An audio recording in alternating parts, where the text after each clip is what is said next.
The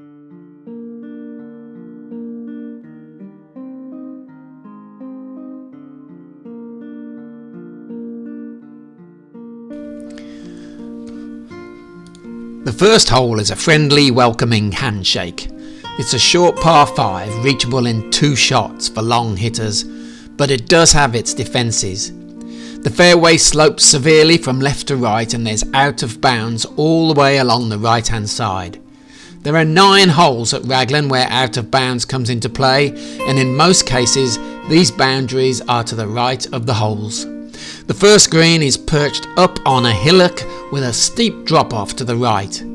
The green itself is relatively flat with just a gentle incline from back to front. The elevated second tee invites a long drive, but accuracy is important because the fairway sits in a steep-sided valley with big trees down the right-hand side. This is the only green at Raglan that has 2 levels. The front portion is bowl-shaped, and this makes it relatively easy to land near the pin. The back portion is tiny, and so it's a much harder hole when the pin is placed there. Hole 3 is another downhill drive, where you don't have to hit it very far, but you will be punished if you don't hit it straight. If you do hit it straight, then you will have a downhill stance to an elevated green with severe drop-offs on both sides. The green slopes steeply from back to front, which makes 2-putting a challenge even if you are lucky enough to land there.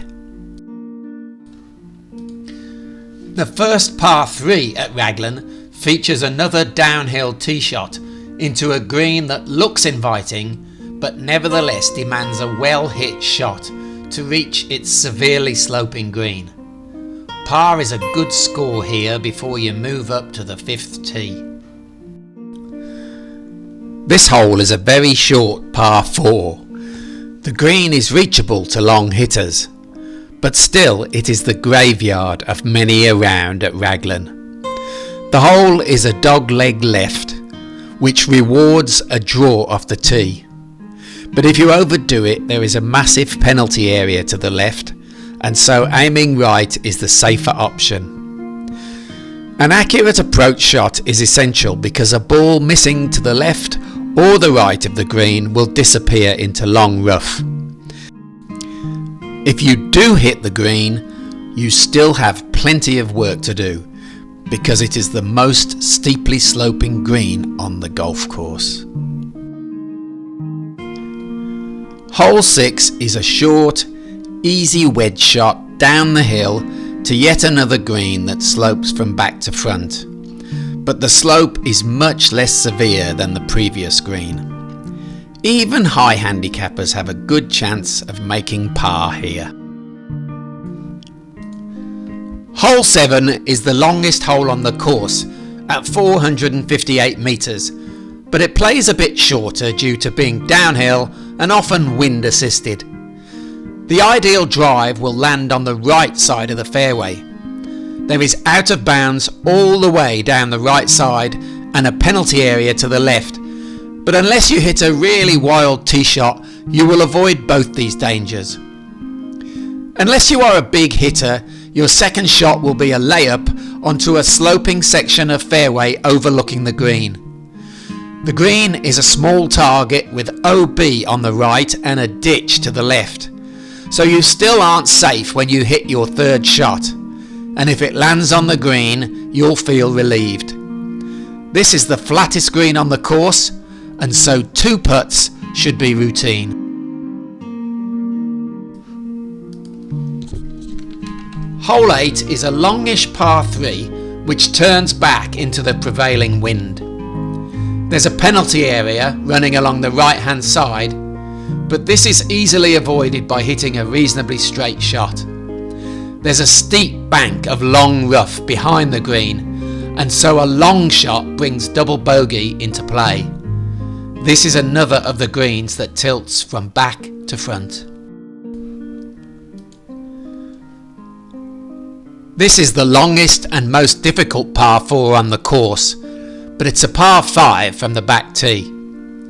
It's a blind drive up a hill and you aim to reach the flat fairway at the top. High handicappers rarely reach the green in 2 shots, but good players will be playing a long iron into the green. There are drop-offs on both sides of the green. Again, the green slopes from back to front. Now we move from the hardest par 4 on the course to the easiest. It's a very short, downhill dogleg to the left, which long hitters can reach in 1 shot. Even though it's short, it still has its dangers. There are trees to the left, there is long rough to the right, there's a pond short and left of the green, and a steep drop-off behind the green if you hit a thin second shot. There is no such thing as a flat lie on this hole, so the short second shot isn't as easy as you might think. The green is pretty flat. This hole starts with an uphill shot, with out of bounds to the right and a steep slope on the left. Long hitters will have a medium iron to the green, while high handicappers will need much more club to make the green in 2 shots. The out of bounds is there on the right hand side all the way to the green, but it would have to be a wild right miss to reach it. Again, the green slopes from back to front. A relatively straightforward short par 3, slightly uphill and into the prevailing wind. There's a drop off to the left. If you go really far left, you can roll all the way down to the 11th fairway. Again, the green is tilted from back to front.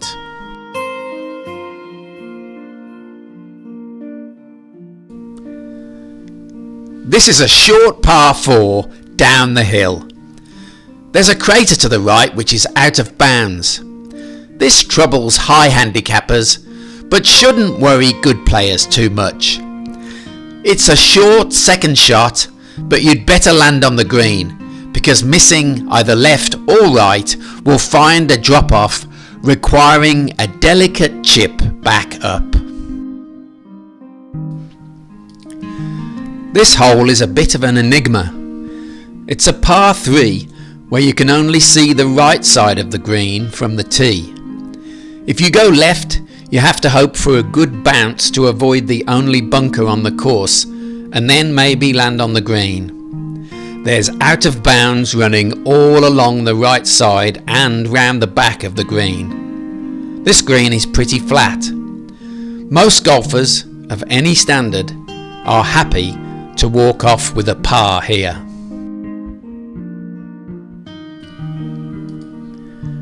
This is probably Raglan's signature hole.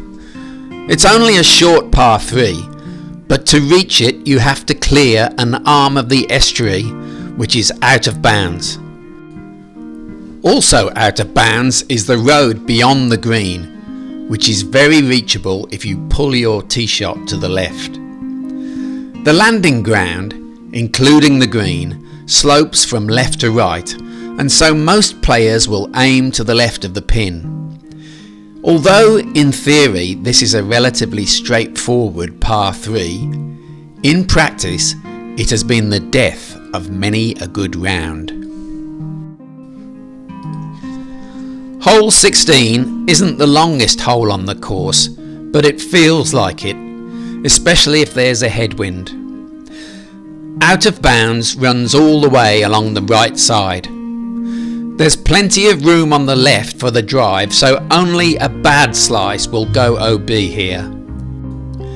Long hitters usually drive way past the tree. If you bail out onto the left side with your second shot, then you will have a difficult sloping lie, or worse, you may be blocked out by this huge tree. When you finally reach the green, it is relatively flat. Like 13, 17 is a fairly easy par 4.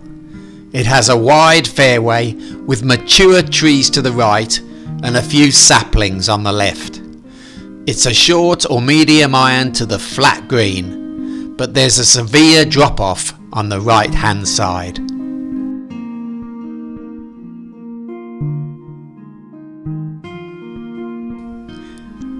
The 18th hole is an uphill dogleg to the right.